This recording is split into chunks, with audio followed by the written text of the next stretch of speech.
Ce mec-là, en train de prendre un bon rail de coke, c'est Lance. Le problème, c'est qu'après l'avoir surpris, sa mère l'a mis à la porte. Cette nana-là de 16 ans qui se dispute violemment avec son père, c'est Catherine. Du coup, elle décida de fuir ce monde où même les morts s'emmerdent. Des années plus tard, Catherine et Lance, ne pouvant avoir d'enfants, adoptèrent Yeva. À 10 ans, le poisson rouge de Yeva mourut. Catherine comprit alors l'immense pouvoir de sa fille, un don unique, celui de voir les êtres vivants en couleur peu de temps avant leur mort. Pour assouvir sa soif d'argent, Catherine envoya Lance vendre une grande quantité de drogue. Mais Yeva, âgée de seulement 16 ans, décida de suivre son père. C'est alors qu'elle le vit en couleur. Elle hurla pour le prévenir du danger, et elle parvint ainsi à le sauver. Sa vie commença alors à changer lorsqu'elle rencontra Mathilde.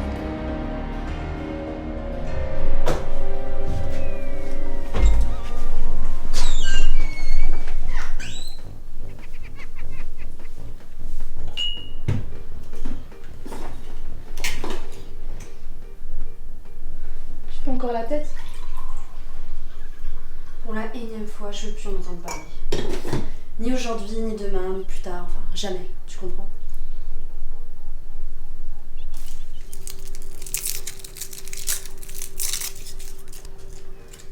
Mais réagis. Ils te manipulent depuis que t'es petite et toi tu fais comme si rien n'était. Mais ils ont aucune raison de faire ça. Ils m'ont adoptée. Et toi, tu voudrais que je leur crache à la gueule juste parce que tu les soupçonnes?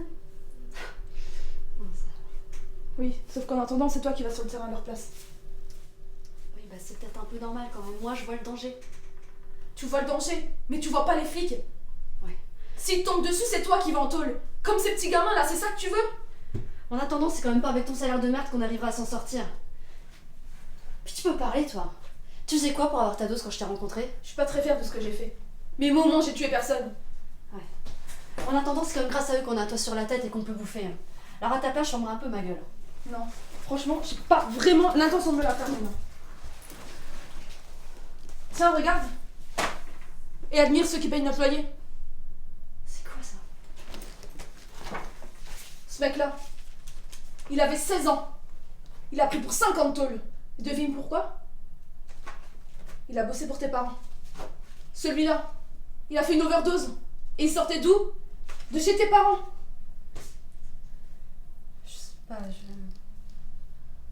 j'ai besoin de réfléchir. Je vais s'asseoir. Ah, bonjour ma chérie. Salut maman. Tu veux prendre un apéritif avant le repas? Ah non, pas cette fois, merci. Comme tu veux. J'arrive. Salut papa. Tu vas bien? Salut mon lapin. Tu regardes quoi? Ah mais le foot.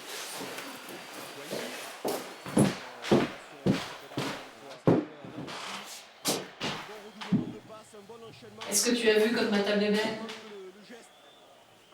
En même temps, c'est pas comme si ça faisait 20 ans que c'était la même. T'as besoin d'un coup de main? Oh non, t'es gentil, merci, ça va aller. Assieds-toi.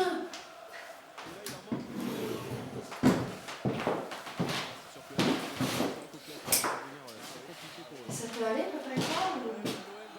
Oh bah oui. Merveilleux. Oh bah tiens, regarde, avec ce qu'on a vendu, je me suis même acheté une bague. Vous en avez vendu pour combien? Bah, tort de tas, ça ne se demande pas, ça, enfin. C'est fait comme si tu demandais son âge à une femme. Ta mère, elle a 53 ans. Ça te laisse une idée de tout ce qu'elle a fourgué dans sa vie.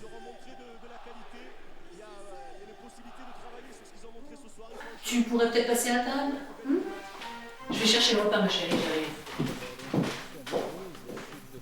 La police a confirmé tout à l'heure qu'un objet qui s'apparente à une ceinture a été retrouvé cet après-midi. Le laboratoire de police est sur place. Le quartier a été bouclé. Il y avait le cognon en police. C'est bien une ceinture d'explosifs qui a été retrouvée à Montrouge, au sud de Paris. Un modèle identique à celle utilisée par les kamikazes vendredi dernier lors des attentats de Paris. La découverte a été faite aux alentours de 17h par un employé Papa, qui venait de... voilà, j'ai un truc à vous dire. Bah vas-y, parle, nous t'écoutons. Immédiatement un important dispositif... Voilà, j'ai appris que vous utilisiez des jeunes pour les trafics. C'est vrai? Ah, oui, et après, ils sont parfaits pour ce boulot, non? Mais qui t'a parlé de ça? Non mais peu importe qui m'en a parlé. Il y en a un, il avait 16 ans. Il s'est fait arrêter par les flics, il en a pris pour 15 ans, putain. 15 ans, 5 ans. Oh, et puis qu'est-ce que tu veux? C'est les risques du métier, hein. Nous on est trop vieux pour faire ça. Et tu vas pas faire toutes les livraisons. Et qui t'a parlé de ça? Calme-toi, on aurait dû le dire depuis longtemps. C'est dégueulasse ce que vous faites. Ce sont des gosses. Mais qu'est-ce que vous leur promettez? Ah, une bonne dose sûrement. Tiens, Christophe, ça vous dit quelque chose? C'est votre carbone depuis des années. Overdose. Mais qui t'a parlé de ça? On s'en fout qui m'en a parlé. C'est toi. C'est ça, c'est toi. Ça va, je suis pour rien, moi. Merci. Ingrate, égoïste. Jusque maintenant, t'étais bien contente de recevoir notre fric, hein? Qu'est-ce qui a changé?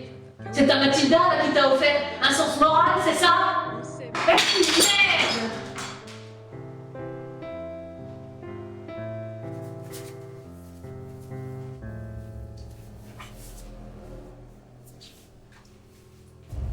On voulait seulement mon belle fille, quoi.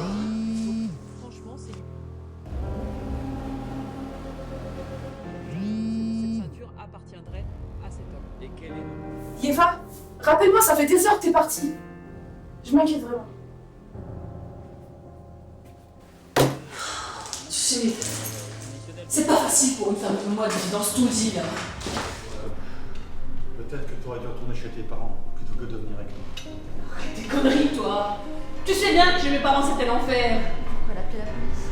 Mais nous aussi, on aurait dû vivre dans le luxe. Si tu t'étais un peu bougé le cul, là. Tu parles, c'est moi qui faisais tout le boulot quand il n'y avait pas Yeva. C'est pas vrai. Maman, pose son bouton, arrête.